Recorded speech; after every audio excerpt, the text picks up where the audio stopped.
européen, à 5 minutes à pied de la Commission, à 20 minutes à pied du Parlement européen, et là les gens découvraient ce que c'était.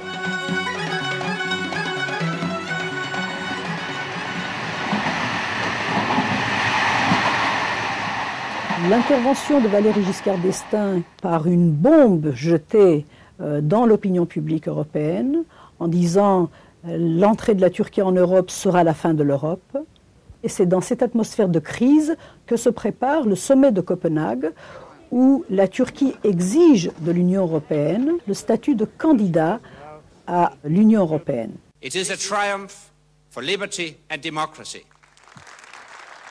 C'est là que nous sentons l'importance de l'union des Arméniens d'Europe et nous engageons une procédure pendant tout le mois de novembre afin d'adresser une pétition commune d'une deuxième coalition des Arméniens d'Europe pour contrer l'entrée de la Turquie sans précondition de reconnaître le génocide des Arméniens.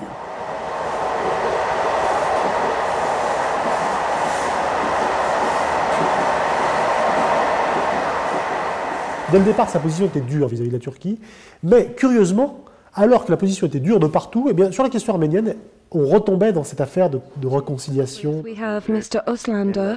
À partir de ce moment-là, la tâche de la Fédération euro-arménienne est de ramener au premier plan des discussions du Parlement européen ces trois questions concernant les Arméniens.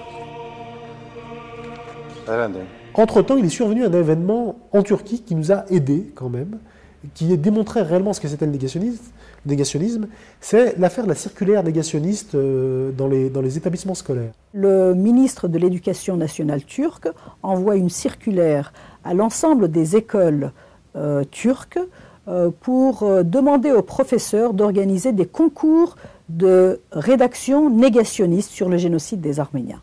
On n'a pas aujourd'hui à prouver qu'il y a eu ou pas génocide parce qu'on part du principe que ce génocide est connu et reconnu par les instances internationales.